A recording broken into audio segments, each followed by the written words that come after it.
Կինոսրահ, նոր հաղորդաշար կինոյի մասին։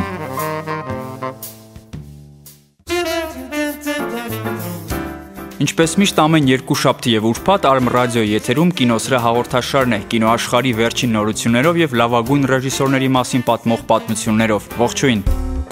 Կինոնորություններ։ Ամերիկացի հանրահայտ ռեժիսոր Մարտին Սկորսեզեն միավորվելու է Էնթոնի Հասի եւ բրիտանացի լորդ Ռիչարդ Ատենբորոյի հետ արծաթե ուրվական ֆիլմի գաղտնիքները բացահայտելու համար։ Սկորսեզեն կհանդիսանա այս ֆիլմի պրոդյուսերը։ Կինոնկարը ներկայացնելու է բրիտանացի երկու խոշորագույն ձեռնարկատերերի Չարլզ Ռոլսի եւ Հենրի Ռոյսին, որոնք միավորելով համատեղ ուժերը ստեղծեցին Rolls-Royce Limited ընկերությունը։ Սա խճճված մի սիրո պատմություն է ոչ միայն տղամարդու եւ կնոջ, այլ նաեւ մարդկանց եւ մեքենաների մասին։ Արծաթե ուրվական անունը մեքենան ստացավ 1906-ին, երբ թողարկվեցին մեքենայի այս մոդելները։ Ռոլսից եւ Ռոյսից բացի ֆիլմի սյուժեում տեղ կգտնի Լորդ Մոնտեգյուի եւ նրա սիրուհի Էլեոնորա Թորնթոնի պատմությունը։ Վերջինս Rolls-Royce-ի թռչող լեդի ֆիրմային նշանի արձանիկի մոդելն էր հանդիսացել։ Լորդի հետնորդները գրեթե 100 տարի այս պատմությունը գաղտնի էին պահում, սակայն նշել են, որ այժմ ժամանակն է ներկայացնել այս պատմությունը։ Ես կարդացի այս պատմություն եւ այն ինձ ցնցեց։ Ես հասկացա, որ անպայման պետք է ֆիլմ նկարահանվի այս պատմությունից։ Երբ ինձ առաջարկեցին այս նախագծի պրոդյուսերը լինել, ես միանգամից համաձայնվեցի, նշել է Սկորսեզեն։ Ֆիլմի նկարահանումների մասին այլ մանրամասներ չեն նշվում։ Կինոնորություններ։ Երկար լռությունից հետո վերջապես համացանցում հրապարակվել է Միշել Գոնդրիի «Մենք եւ ես» ֆիլմի պոստերն ու թրեյլերը։ Այս սակավաբյուջե ֆիլմը Գոնդրին կներկայացնի նաեւ Կաննի կինոփառատոնում։ Վավերագրական ժանրի կանոններով նկարված այս խաղարկային ֆիլմը պատմում է բրոնքսցի մի խումբ բարձր դասարանցիների մասին, ովքեր ուսման վերջին օրը տուն են վերադառնում ավտոբուսով։ Ռեժիսորի խոսքերով սա մի պատմություն է խմբակային էֆեկտի, այն մասին, թե ինչպես են մարդիկ ընկերական տարբեր խմբերում փոխվում, երբ ընկերական խումբը համալրվում է նոր մարդկանցով, եւ նաեւ այն մասին, թե ինչպես են ընթանում հարաբերությունները փոքրիկ ընկերական խմբերում։ Ֆիլմը կարծես սոցիալական մի հետազոտություն լինի դպրոցականների մասին։ Գոնդրին նաեւ նշել էր, որ իրեն դուր են գալիս այն մարդիկ, ովքեր դեռ չեն ենթարկվել միջավայրի ազդեցությանը։ Ես ցանկանում եմ հետազոտել մարդկանց այն ֆենոմենը, թե ինչպես են իրենք իրենց դրսևորում, երբ նրանք մեծ ընկերական խմբերում են, եւ թե ինչպես են նրանք դառնում ավելի հետաքրքիր ու բարդ, երբ հայտնվում են ավելի փոքրաթիվ ընկերական խմբերում, նշել էր ռեժիսորը։ Կինոնորություններ։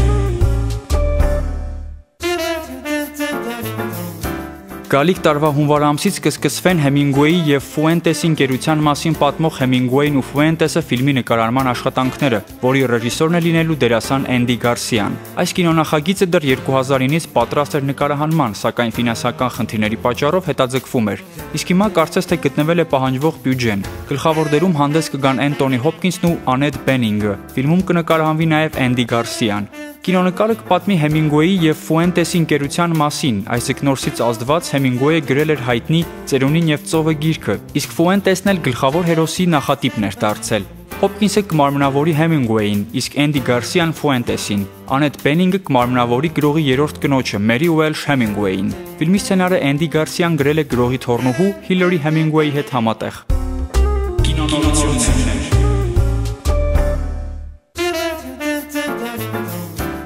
Ռուս հայտնի բալերինուհի Մատիլդա Քշեսինսկայի մասին պատմող ֆիլմ կնկարահանվի։ Ֆիլմի սցենարը գրելու է ամերիկացի սցենարիստ Պոլ Շրեդերը, որը ավելի վաղ սցենար էր գրել Մարտին Սկորսեզեի «Տաքսու վարորդ» եւ «Կատաղած ցուլ» ֆիլմերի համար։ Ֆիլմի ռեժիսորն է Ալեքսեյ Ուչիցելը։ Կինոնկարը նկարահանվելու է անգլերեն լեզվով, որից հետո կկրկնօրինակվի ռուսերեն լեզվով։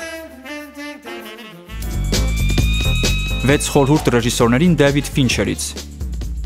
Ձեզ վրա վերցրեք ֆիլմի ամբողջ պատասխանատվությունը։ Առաջին փորձությունը, որ սպասվում է ռեժիսորին, կայանում է նրանում, որ այսուհետ նա պետք է իր վրա վերցնի տեղի ունենալիք ամբողջ պրոցեսների պատասխանատվությունը։ Դուք պատասխանատու եք այն մարդկանց առաջ, որոնք եկել են կինոթատրոն ձեր ֆիլմը դիտելու, եւ եթե նրանք ֆիլմը դիտելուց հետո դուրս են գալիս ձեռնունայն եւ ասում են, որ ֆիլմը չի հաջողվել, դե ինչ, ձեզ մնում է միայն այդ ամենի հետ համաձայնվել։ Ֆիլմը նկարելուց փորձեք ներդնել այն լավագույնը, ինչ կարող եք, բայց համոզված եղեք, որ դա միևնույն է բավական չի լինելու։ Փորձեք անեն լավագույնը, ինչին դուք ունակ եք, թեկուզ հետո կհասկանաք, որ ստացված արդյունքը դա այն չէ, ինչ դուք սպասում էիք։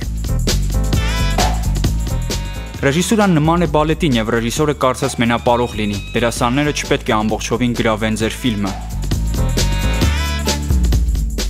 Տեղի ունեցող երևույթներին փորձեք մոտենալ երկու կողմից՝ ստեղծագործաբար եւ տեխնիկապես։ Կինոյի եւ մուվիի տարբերությունը։ Մուվին արվում է միայն հանդիսատեսի համար, իսկ կինոն ստեղծվում է կինոդիտողի եւ կինոգործիչների համար։ Փորձեք հասկանալ, թե որն է ձերը։ Ոչ մի բանից մի վախեցեք, վախը պարալիզացնում է։ Երբ ինձ հարցնում են, թե այս կամ այն ֆիլմը ինչպիսի տեղ է գրավում իմ ստեղծագործական կյանքում, ես չգիտեմ, թե ինչպես պատասխանեմ այդ հարցին, որովհետև դրա մասին ես երբեք չեմ մտածում։ Եթե ես այլ կերպ մտածեի, միգուցե ես շատ բան չկարողանայի անել։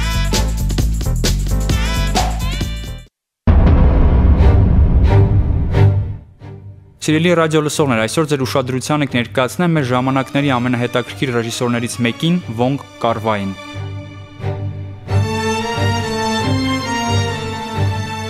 Բրիտանական կինոինստիտուտի Sight and Sound-ի կողմից կազմված ցուցակում Վոնգ Կար-վայը երրորդ հորիզոնական է զբաղեցրել որպես մեր ժամանակների 10 լավագույն ռեժիսորներից մեկը։ Վոնգ Կար-վայը ծնվել է 1958-ին Շանհայում։ Դպրոցում սովորելու տարիներին ծնողների հետ տեղափոխվում է Հոնկոնգ։ Սովորում է Հոնկոնգի պոլիտեխնիկական ինստիտուտում գրաֆիկ դիզայների բաժնում։ Այդ ընթացքում տարվում է նաև լուսանկարչությամբ՝ Ռոբերտ Ֆրենք, Ռիչարդ Ավեդոն, Անրի Կարթիե-Բրեսոն։ Պոլիտեխնիկական ինստիտուտն ավարտելուց հետո նա TVB հեռուստաընկերության կինոդպրոցն է ընդունվում։ Սկսում է նաև սցենարներ գրել։ Ամեն ինչ միանգամից փոխվում է, երբ 1988-ին Կար-վային առաջարկում են նկարել իր առաջին սեփական ֆիլմը՝ «Մինչ կհոսեն արցունքները»։ Կինոնկարը մեծ արձագանք գտավ հանդիսատեսի շրջանում։ Կինոքննադատները գնահատեցին նոր ռեժիսորի աշխատանքը եւ այն արժանացավ Հոնկոնգի կինոակադեմիայի մրցանակին։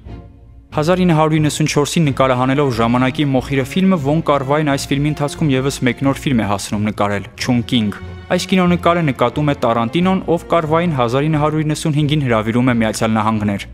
1995-ին ռեժիսորը նկարահանում է «Ընկած հրեշտակներ» կինոնկարը, որից հետո 2 տարի լռում է։ 1997-ին Կաննի կինոփառատոնում նա ստանում է լավագույն ռեժիսոր մրցանակը «Միասին երջանիկ» ֆիլմի համար։ Նրա բոլոր ֆիլմերը՝ «Սիրային տրամադրություն», «Իմ հապալասե գիշերները», 2046 եւ մյուսները առաջացնում են հիացմունք, սրտի թրթիռ, թեթև տխրություն։ Ես ցուցադրում եմ սովորական մարդկանց, իմ ֆիլմերում չկան ինտելեկտուալներ։ Նրանք սովորական մարդիկ են, որոնք երբեք չեն վերլուծում իրենց զգացմունքները, ցանկանում են ինչ-որ բան փոխել իրենց կյանքում եւ հակված են մտածելու, որ վաղն ամեն ինչ փոխվելու է իրենց կյանքում եւ կյանքը նոր հունով կընթանա, սակայն երբ գալիս է վաղը, պարզ է դառնում, որ ոչինչ էլ չի փոխվել։ Եթե նույնիսկ էական փոփոխություն լինի այս մարդկանց կյանքում, նրանք չգիտեն, թե ինչպես պետք է արձագանքեն այդ փոփոխությանը։ Ինձ թվում է, որ մարդկանց մի մասը պատրաստ չէ ողբերգության կամ մեծ սիրո ժամանակ համապատասխանել այդ զգացմունքին։ Մի քանի տարի հետո է միայն զգացվում կորուստը կամ մենությունը, բայց ոչ միանգամից, եւ հենց դա էլ ես փորձում եմ փոխանցել իմ ֆիլմերով։ Վոնգ Կար-վայը ուտելու մշակույթի մասին։ Մարդիկ միշտ չէ որ պատկերացնում են ուտելիքի գլխավոր իմաստը, նրանք սնվում են ամեն օր։ Դա դառնում է սովորական մի բան, ինչպես շնչելը։ Իսկ ուտելու ընթացքում ձեզ մոտ առաջանում են տարբեր էմոցիաներ։ Դու ուտում ես չնայած նրան, որ բարկացած ես կամ երջանիկ ես, եւ ամեն դեպքում դու 100 դրդապատճառ ունես դրա համար։ 2046 ֆիլմի մասին։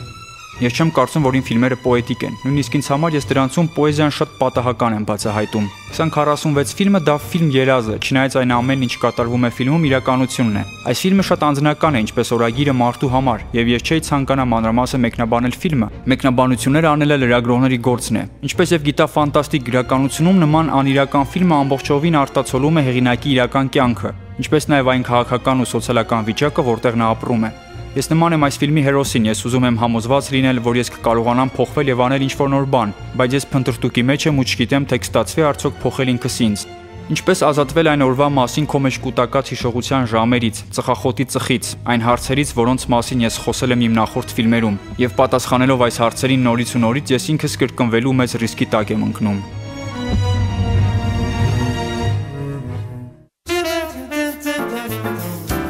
Եթերում կինոսրահներ, մինչ հանդիպում։ Կինոսրահ, նոր հաղորդաշար կինոյի մասին։